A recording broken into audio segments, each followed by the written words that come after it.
Delphi double murder suspect Richard Allen admits to police he was at the crime scene the day the two Indiana teenagers were murdered. What's more, a bullet found just feet from the girls' lifeless bodies is a match to a weapon registered to Allen.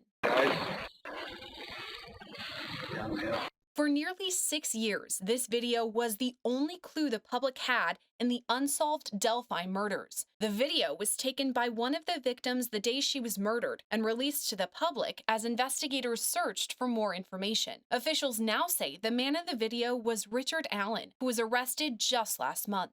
Today is not a day to celebrate,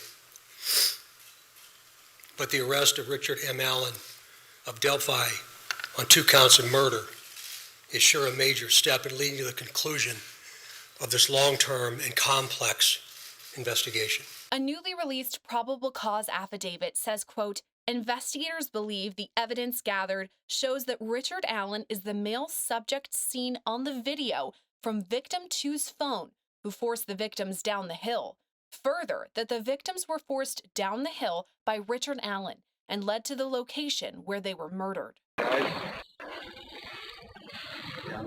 On February 13, 2017, teenagers Abigail Abby Williams and Liberty Libby German went for a walk along the Manon High Bridge. At 2:13 p.m. that day, one of the girls took the famous Down the Hill video. Their bodies were discovered in the woods the next day. According to the probable cause affidavit released on Tuesday, Allen spoke with investigators back in 2017 and admitted to being at the crime scene the day of the murders. The officer who interviewed Allen in 2017 wrote, quote, Mr. Allen was on the trail between 1330 and 1350. He parked at the old Farm Bureau building and walked to the new Freedom Bridge. Allen was interviewed for a second time on October 13, 2022, when he again confirmed he was on the High Bridge Trail the day of the murders. He told investigators he was there to, quote, watch the fish. He also said he was wearing blue jeans and a blue or black Carhartt jacket with a hood. Back in 2017, investigators spoke with multiple people who walked the trail the day the girls were murdered.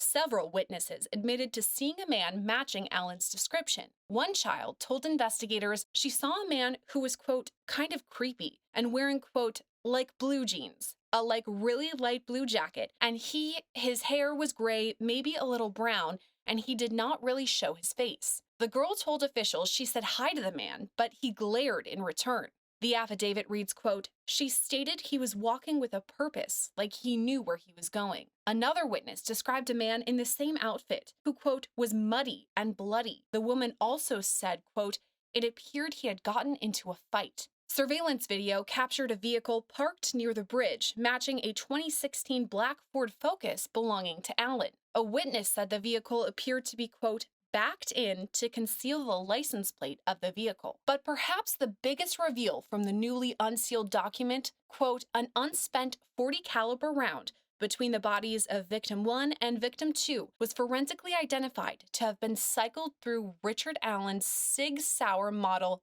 P226. Investigators say Allen voluntarily spoke with them again on October 26th, saying he purchased that weapon back in 2001. He also confirmed he had never allowed anyone to borrow it. The weapon was recovered from his home on October 13th, and lab tests were performed between October 14th and October 19th. When asked about the unspent bullet, Allen, quote, did not have an explanation of why the bullet was found between the bodies of victim 1 and victim 2. He again admitted that he was on the trail, but denied knowing victim 1 or victim 2, and denied any involvement in their murders. The redacted probable cause affidavit was released more than 1 month after Allen's October 28th arrest, when multiple media organizations petitioned for its release. At a press conference announcing Allen's arrest last month, prosecutors said the affidavit would remain sealed to protect the ongoing investigation. The probable cause and the charging information has been sealed by the court.